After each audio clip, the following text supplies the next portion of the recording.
let's just do winners and losers and what to look for. Dan, winner of the week. I'm going to say Speaker Johnson. He got the bill through. Like Yeah. he deserves credit for that. Rick. Joe St. Clair, a young man who has been returned from a Venezuelan prison.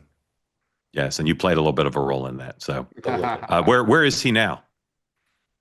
He's in a facility in San Antonio where we bring hostages, kind of debrief, get some health care, right, and go through a debriefing and readjustment. All right. I knew Dan was going to say Speaker Johnson because I have like a spidey sense about Dan. So I'm going with the Johnson-Trump-Thune relationship. That's the thing that we saw in sharp relief this week. Those three guys and their teams are really game this out, and that's why we're all so confident that things going to pass. Dan, loser of the week. I almost, by the way, Mark said Salt Caucus, but I knew you'd get upset if I said it. Victor's. Infuriated. On the other side of that, my loser of the week, the Freedom Caucus, they got rolled, and it was comical yesterday to hear some of them say, when the bill comes back from the Senate, we're really going to have red lines now, as if they're really going to go toe to toe with them. It's been a rough week. It's not their party anymore. It's Trump's party. Yeah. Rick. Jake Tapper. I think he's been outed as the world's biggest fake, literally selfishly writing a book that he was participating in the cover up. And you just pull any old clip and you can see it. I think his reputation has taken a huge hit.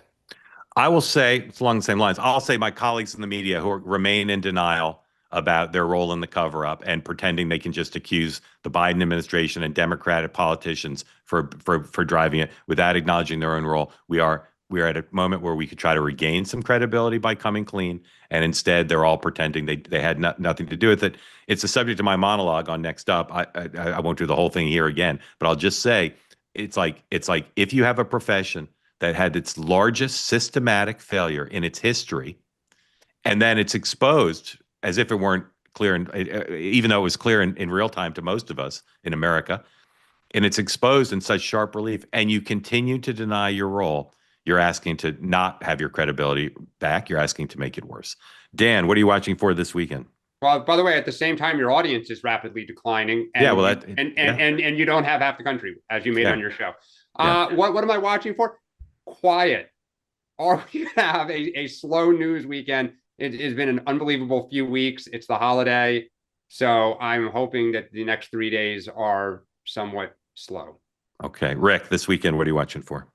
I'm watching for Republican senators' comments on the budget. It's going to be very interesting to see how we go through this week. They're not in session next week, so they'll begin to do interviews back home. And let's see what they begin to say and how much of a change are they going to make on the Senate side of the budget. All right. Let me tell you the difference between me and Dan. The Knicks lose game one, and Dan says the series is over. They can't possibly win. I am more optimistic. New York City needs an NBA championship. It's ridiculous. 50 years is long enough. So I'm looking forward to the Knicks winning game two tonight, back in the driver's seat after they win game three in Indianapolis. There you go. That was a delicious video experience. I think you'll agree. Now, what you need to do in return for getting to enjoy that is hit the subscribe button, be part of the two-way community, never miss a thing.